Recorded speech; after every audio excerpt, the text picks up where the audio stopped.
We are back at it with some more MX Sim, and this one's kind of special. So my homie B is actually creating an X Crew compound for us in Sim, and this is an early testing of it. There's going to be 2 outdoor tracks. There's going to be a supercross track, possibly something else. I don't know. I think it's just going to be 2 outdoors and 1 supercross though. He has already created one of the outdoor tracks, which we're currently on in the footage right here. The second outdoor track is kind of like that texture that you guys see that's just like kind of flat. That's just like kind of dirt or whatever. That's going to be the second outdoor track.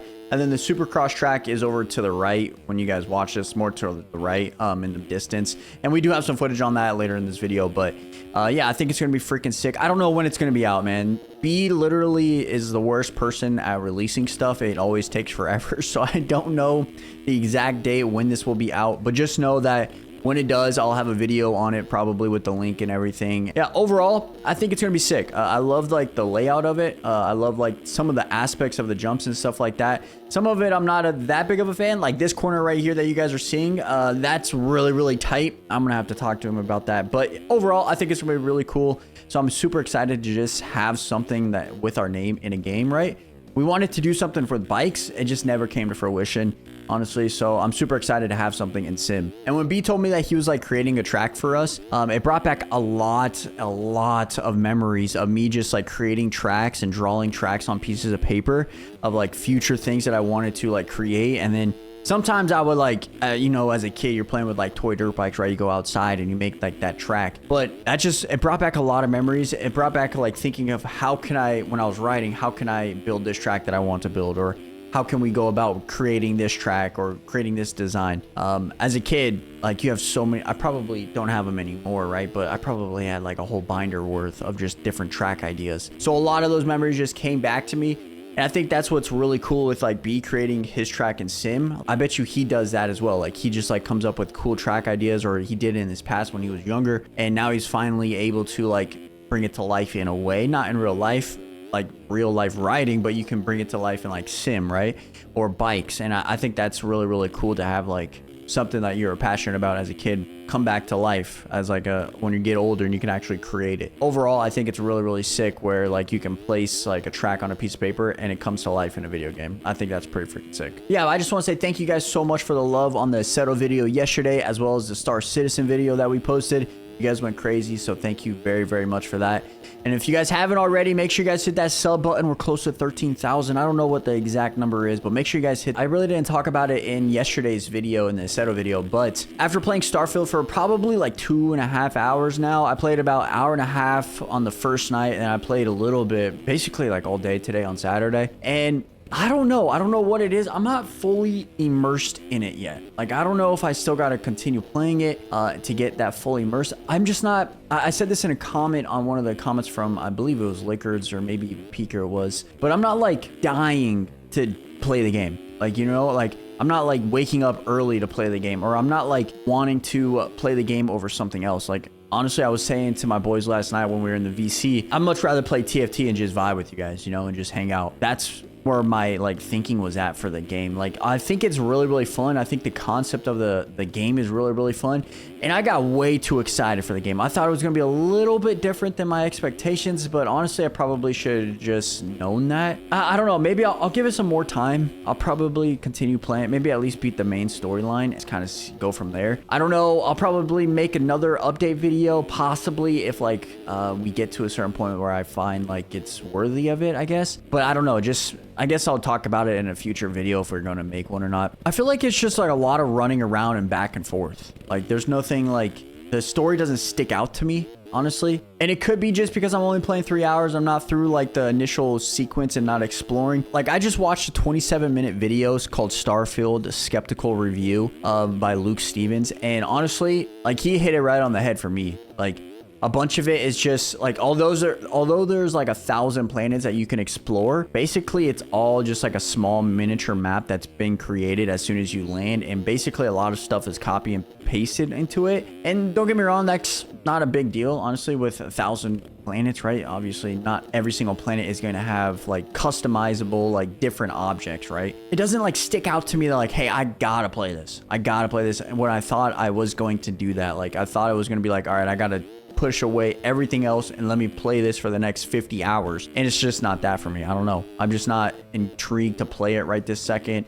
I'd much rather play something else. I don't know if it's a letdown that like I don't want to play it. I think it maybe just I maybe just overhyped myself about playing it, kind of. I think I really like I said, I really like the concept. I like the idea of it. But if you guys have played it, if you guys think it's really good, or if like I got to get to a certain point in the game to actually like find like and fully develop into the game, let me know in the comments, man, because as of right now, I don't know how much longer I'll play it. I'm just going to be honest. I might have wasted 99 bucks on the game. I'm not going to lie. I mean, there is some other games coming out later in September that I'm actually excited for, that I played like some test like betas for, aka Liza P. That comes out later in September. I think I'll make a video for that. That's more of like an Elden Ring type game. So like, I'm excited for those. I think I got too hyped for Starfield. I think I did. But anyways, on to some other topics. Yeah, silly season is kind of officially upon us. I saw that Vital MX posted a video on it, basically talking about like the factory teams, and we kind of already knew most of like where the guys were going. Like Jalik was going to Triumph, Ryder D was going to Gas.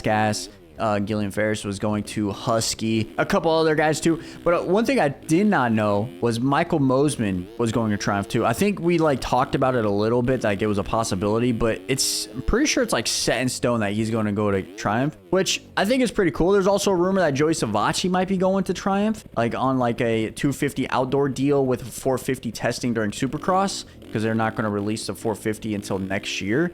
So, I mean, that's pretty interesting to say the least. But I'm super excited to see just everybody on new bikes. Joe on Honda. I think next year is going to be crazy for the 250 class. So I'm just kind of excited for that. I saw this on Twitter as well, that shout out to the boy Tanner once again. He posted this on Twitter and he said that it looks like they're at least inviting guys back to 39th in the point standing, aka Jace Kessler. So I mean, I still don't understand. I still do not understand why they don't do 21st through the 40th for the LCQ. I just don't understand that. I even was thinking of like a different idea that they could do for, say, in the future. Obviously it's already done and set in stone how they want to do it, but this idea, I was thinking about it earlier today. So what if they took the top 10 riders in points from the 250 and 450, and those guys automatically qualified for the main events, right? Already top 10, and then they take the 11th through the 30th, right, in points, and they put them into like say heat race, LCQ,